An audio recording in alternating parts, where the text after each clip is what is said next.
అందరికీ నమస్తే. Welcome back to Yashasvi vlogs. ఇప్పుడు మనం కాలీఫ్లవర్ కూర ఎలా ప్రిపేర్ చేసుకోవాలో ఈ వీడియోలో చూద్దాం. వంట రాని వాళ్ళు అండ్ బ్యాచిలర్స్కు ఈ సింపుల్ రెసిపీ యూజ్ అవుతుంది. స్కిప్ చేయకుండా ఈ రెసిపీ చూడండి, ట్రై చేయండి.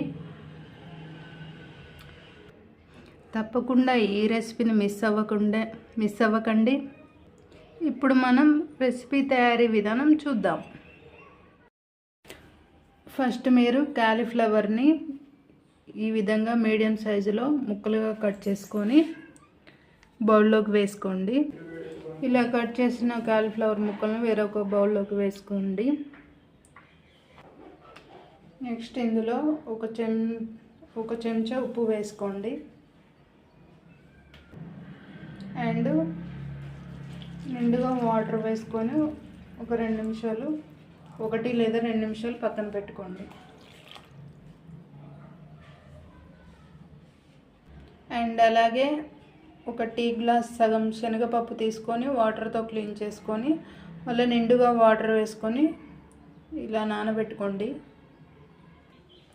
1/2 కేజీ కాలీఫ్లవర్కి ఒక 2 టమాటా, ఒక ఉల్లిగడ్డ, 4 మిర్చి, కొంచెం కొత్తిమీర సన్నగా కట్ చేసి ఒక బౌల్లోకి తీసుకొని పక్కన పెట్టుకోండి. నెక్స్ట్ మీరు స్టవ్ ఆన్ చేసి గిన్నె పెట్టుకొని 2 చెంచాల ఆయిల్ వేసుకోండి. ఆయిల్ వేడయ్యాక మనం సన్నగా కట్ చేసి పెట్టుకున్న ఉల్లిగడ్డ అండ్ పచ్చిమిర్చి వేసుకొని లైట్ బ్రౌన్ కలర్ వచ్చేంత వరకు ఫ్రై చేసుకోండి. ఇప్పుడు onions light brown colour fry అయ్యాక కొంచెం పసుపు వేసుకొని కలుపుకోండి.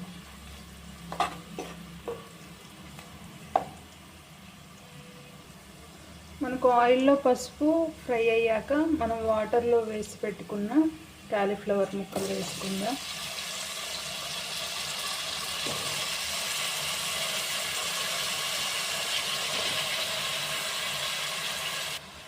వేసుకొని మంట మీడియంలో పెట్టుకొని కలుపుకోండి. మధ్యలో కలుపుకుంటూ ముక్కలు ఫ్రై అయ్యేలా ఉడికించుకోండి.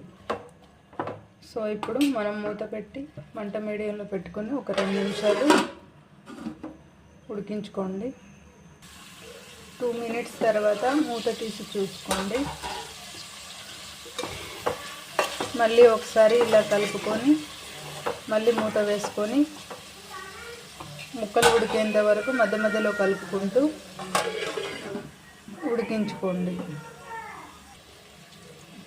సో ఇప్పుడు మనం నానబెట్టుకున్న శనగపప్పు వేసుకుందాం. మనకు కాలీఫ్లవర్ చాలా త్వరగా ఉడుకుతుంది కదా.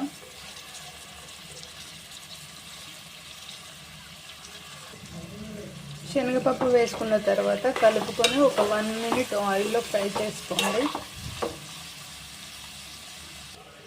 1 మినిట్ తర్వాత మనం కట్ చేసి పెట్టుకున్న టమాటా వేసుకోండి. అండ్ మరియు రుచికి సరిపడా ఉప్పు వేసుకోండి. ఇప్పుడు మూత వేసుకొని టమాటా ముక్కలు ఉడికేంత వరకు ఉడికించుకోండి. టమాటా పూర్తిగా ఉడికాక ఒక చెంచా కారం వేసుకోండి.